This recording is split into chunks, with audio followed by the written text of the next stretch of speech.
ગાંધીજીની જે સંસ્થા, ગાંધીજીએ જે સ્થાપેલી એ સંસ્થામાં આ પ્રયોગો થઈ રહ્યા છે આખા ગુજરાતમાં. વાત એટલા માટે કરવી છે કે 2 ઓક્ટોબર છે, ગાંધીજીને આપણે યાદ કરીએ છીએ 2 ઓક્ટોબરે, અને એમની જ સંસ્થામાં એમણે જ સ્થાપેલી ગૌશાળા, સાબરમતી આશ્રમ, અમદાવાદના સાબરમતી આશ્રમમાં ગૌશાળા સ્થાપેલી. એ ગૌશાળાનું તમામ સંચાલન હવે એનડીડીબી કરે છે. તો એનડીડીબી અત્યારે અમદાવાદ શહેરમાં ત્યાં એના પ્રયોગો કરી રહી છે, અને પ્રયોગો એટલા માટે કરી રહી છે કે ત્યાં સરકાર દ્વારા કેટલીક બાબતો જે રજૂ કરી છે. આપણે જોઈ શકીએ છીએ કે આ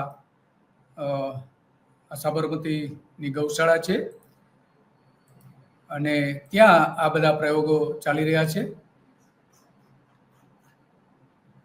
કારણ કે આ લેબોરેટરીમાં એના પ્રયોગો થઈ રહ્યા છે. માત્ર ગર્ભમાં જે ટ્રાન્સફર કરીને આજે એક જ પ્રકારના વાછડીઓનો જન્મ થઈ છે કરવામાં આવી રહ્યો છે આવો ત્યાં એનડીડીબી દ્વારા સાબરમતી આશ્રમ ગૌશાળા ગર્ભ ટ્રાન્સફર ટેકનોલોજી જે સ્થાપી છે, એમાં આખા ગુજરાતમાં ત્યાં પ્રયોગો થાય. અમરેલીમાં પણ છે કેટલાક, પણ આખા ગુજરાતમાં અહીંયા છે. અને સૌથી આખા ભારતમાં સૌથી વધારે એ જે જન્મ છે એના પ્રયોગો છે આ અહીંયા કરવામાં આવ્યા છે. અને એટલા માટે આખી બાબત જે છે ગર્ભ ટ્રાન્સફર ટેકનોલોજીનો ઉપયોગ કરીને દૂધનું ઉત્પાદન વધારી અને બળદોનો જન્મ ન થાય એ માટેના પ્રયત્નો શરૂ થયા છે. કારણ કે આપણે જાણીએ છીએ કે ગાંધીજીએ 1987માં સ્થાપિત કરેલી હતી ગર્ભ ટ્રાન્સફર ટેકનોલોજીનો ઉપયોગ કરીને. એની જે 1987માં જે શરૂ થઈ હતી એ જે ટેકનોલોજી છે ગાંધી આશ્રમમાં અમલમાં મૂકવામાં આવી રહી છે. તો આ ભ્રૂણ ટ્રાન્સફર ટેકનોલોજી દ્વારા જે વસ્તીમાં જે નર અને માદાઓનું નિયંત્રણ કરવામાં આવી રહ્યું છે, એમાં ખાસ કરીને જે દૂધ આપતા પશુઓ છે એમાં માત્ર ને માત્ર આપણે જાણીએ છીએ કે એમાં માત્ર ને માત્ર અત્યારે ગાયોને પસંદ કરવામાં આવી રહી છે. અને એટલા માટે આ જે ટેકનોલોજીનો ઉપયોગ કરવામાં આવી રહ્યો છે, કારણ કે ઇન વિટ્રો ફર્ટિલાઇઝેશન જેને કહેવામાં આવે છે IVF, તો એ જે છે એનો ઉપયોગ અત્યારે થઈ રહ્યો છે. અને એ આખી બાબત આજે આપણે આખા ગુજરાતમાં એની ચર્ચા ચાલી રહી છે કે આવું કેમ થઈ રહ્યું છે અને શા માટે એવું થઈ રહ્યું છે.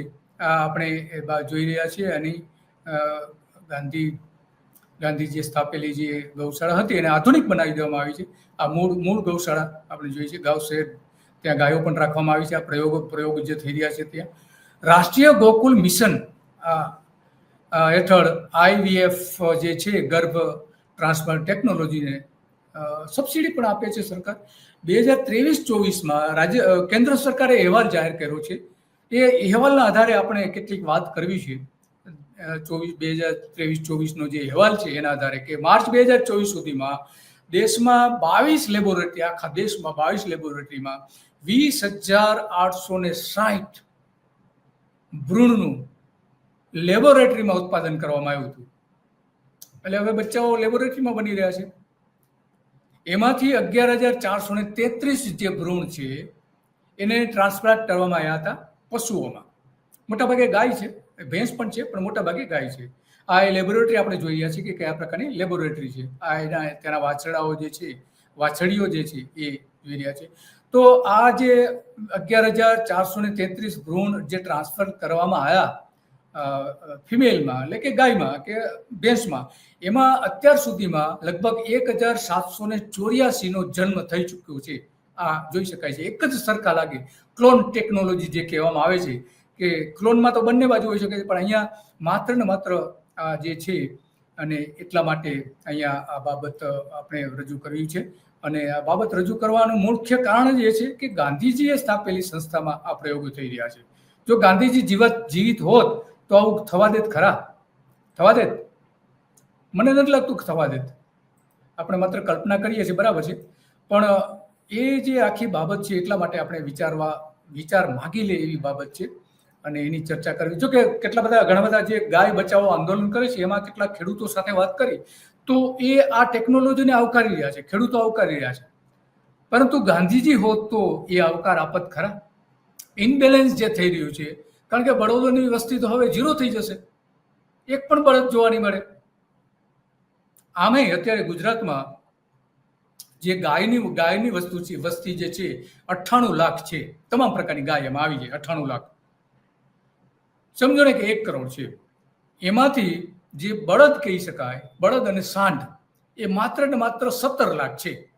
એટલે કે 17:100 નો રેશિયો આપણે 17:100 નો રેશિયો આપણે કહી શકીએ કે 17 બળદ છે, સાંઢ છે અને એની સામે 100 ગાયો છે. તો આ આખી બાબત છે. એટલા માટે આપણે ચિંતાનો વિષય બની જાય છે કે હવે પછી જે બળદ જ નહીં રહે તો થશે શું? સવાલ એ આવીને ઉભો રહેશે. તો આ આખી જે છે એમાં માદામાં જે ગુજરાતમાં જે લગભગ અમૂલમાં જે ગાંધીજીની જે ગૌશાળા છે ત્યાં જે એનો અમલ ખતરો થયો, તો એમાં 30 દાતા પશુઓ જે હતા કે જેનું સ્પર્મ એટલે કે વીર્ય લેવામાં આવ્યું હતું સાંઢનું, તો એ લઈને લગભગ એમાંથી 30માંથી 3,385 ભ્રૂણ બનાવવામાં આવ્યા હતા અને 980 જેટલી ગાયોમાં એ મૂકવામાં આવ્યા હતા. 980 જેટલી ગાયોમાં. તો એમાંથી અત્યાર સુધીમાં જે બચ્ચા આવ્યા છે 2024 નો રિપોર્ટ એવું કહે છે 123 બચ્ચા ઓલરેડી એનો જન્મ થઈ ચૂક્યો છે, જે આપણે હમણાં એના જોયા અમૂલમાં. તો આ લેબોરેટરીમાં જે ગુજરાતની જે લેબોરેટરીમાં 2368 ભ્રૂણનો સંગ્રહ અત્યારે કરી રખાયો છે, એનો ગમે ત્યારે ઉપયોગ થઈ શકે, એને સાચવીને રાખી મૂકવામાં આવ્યા છે લેબોરેટરીમાં. તો આ જે છે એમાં જે 123 બચ્ચાનો જન્મ થઈ ગયો છે. કુલ બધા થઈને જે છે અલગ અલગ સમજીએ આપણે ગુજરાતમાં બધા ગણી લેવામાં આવે તો લગભગ 383 જેટલા ગાયનો જન્મ થયો છે આવી આ પ્રકારની આ ટેકનોલોજી પ્રમાણેની, એ આપણે જઈ શકીએ છીએ. 123. અને એમાં જે અત્યારે મધ્યપ્રદેશમાં આપણે જોઈએ તો 1585 છે, જે કે આમ સંખ્યાની દ્રષ્ટિએ વધારે, 1357 ટ્રાન્સફર કરાયા છે. એમાંથી 383 બચ્ચાઓનો જન્મ થયો છે મધ્યપ્રદેશમાં, કે જે બીજા આપણે કહી શકીએ કે આખા દેશમાં સૌથી વધારે કહી શકાય. પછી ઉત્તરાખંડમાં 1771 ભ્રૂણ માંથી 1182 ટ્રાન્સપ્લાન્ટ કરીને 371 બચ્ચાનો જન્મ થયો છે. તો એની દ્રષ્ટિએ ગુજરાતમાં બચ્ચાનો ઓછો જન્મ થયો છે, પણ ભ્રૂણ વધારે પેદા કરવામાં આવ્યા છે. તો આ જે ટેકનોલોજી છે, ટેકનોલોજીના સામે અનેક પ્રશ્નો ઊભા થયા છે. આપણે આ દ્રશ્યો જોઈએ, ખાસ કરીને ગાંધી આશ્રમ અને આખા દેશમાં જે કંઈ છે આમ જોઈ શકાય છે કે એક જ સરખા બચ્ચા જન્મે છે, એક જ સરખા. જો આમાં તમે કશો ફરક નહીં લાગે, એક જ સ્પર્મમાંથી અનેક બચ્ચાઓ પેદા કરી શકાય છે, અનેક. આ જોઈ શકાય છે.